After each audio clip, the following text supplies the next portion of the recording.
1991 का ये वो समय था जब देश में चंद्रशेखर की सरकार थी और भारत इकोनॉमिक क्राइसिस से जूझ रहा था।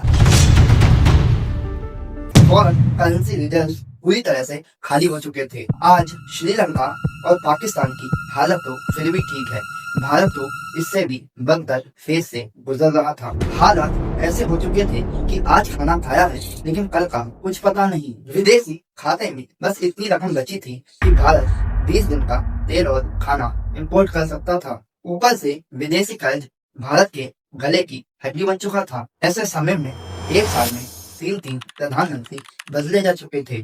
ऐसी संकट की घड़ी में पीवी नरसिम्हा राव की सरकार बनती है और देश की डूबती हुई इकोनॉमी को संभालने का जिम्मा डॉक्टर मनमोहन सिंह को सौंपा जाता है। Doctor Manmohan Singh finance minister बनते ही ऐसे इकोनॉमिक फैसले लेते हैं, लिबरलाइजेशन, प्राइवेटाइजेशन और ग्लोबलाइजेशन के जरिए भारत की तस्वीर बदल के रख देते हैं। मनमोहन सिंह ने अपनी शानदार रणनीति से न केवल भारत की इकोनॉमी को धंसते दलदल से निकाला, बल्कि उनके इकोनॉमिक फैसलों की वजह से कभी बैंक होने वाला भारत आज दुनिया की सबसे तेजी से ग्रो होने वाली इकोनॉमी है। ये करिश्मा हुआ कैसे?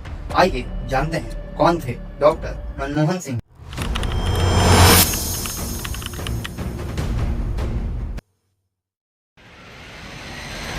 मनमोहन सिंह। डॉक्टर मनमोहन सिंह का जन्म 26 सितंबर 1932 में पंजाब के गाह गांव में हुआ, जो अभी पाकिस्तान का हिस्सा है। 1947 के विभाजन के बाद उनका परिवार भारत आ गया। उन्होंने पंजाब विश्वविद्यालय से पढ़ाई की। इसके बाद कैम्ब्रिज विश्वविद्यालय से अर्थशास्त्र में प्रथम श्रेणी से स्नातक किया और ऑक्सफोर्ड विश्वविद्यालय से डॉक्टरेट की उपाधि हासिल की। उनकी पहचान शुरू से ही एक असाधारण अर्थशास्त्री के रूप में बनने लगी। अब कहानी का सबसे महत्वपूर्ण मोड़ आता है। साल 1991। भारत गंभीर आर्थिक संकट से गुजर रहा था। विदेशी मुद्रा भंडार लगभग खत्म हो चुका था।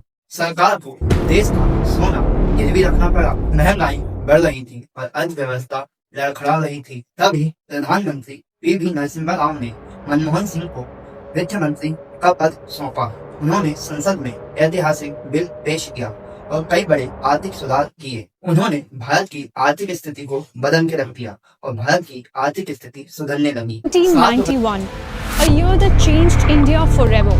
The year when a silent economist, Dr. Manmohan Singh, stepped into the limelight. He not only witnessed but also shaped India's transformation. We shall pay any price, bear any burden, make any sacrifice to realize those dreams.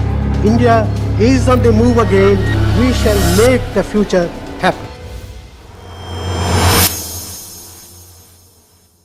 साल 2004 के लोकसभा चुनावों में कांग्रेस की नेतृत्व की सरकार बनी। Doctor Manmohan Singh देश के 14वें प्रधानमंत्री बने और देश के पहले सिख प्रधानमंत्री। इतना ही नहीं, वह अभी तक के सबसे अधिक साक्षरता दर वाले प्रधानमंत्री थे। उनके कार्यकाल में कई योजनाएं और फैसले लागू हुए और उन्होंने अपने कार्यकाल में देश को आगे बढ़ाने का कार्य किया। 26 दिसंबर 2024 में उनका निधन हो गया।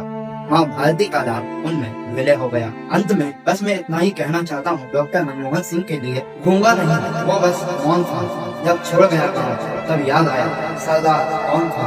कुछ लोग भाषण से इतिहास बनाते हैं और कुछ लोग शोध किए बिना अर्थव्यवस्था खड़ी कर जाते हैं। डॉक्टर मनमोहन सिंह, उन्हें ये देश हमेशा याद रखेगा। जय हिंद, जय भारत।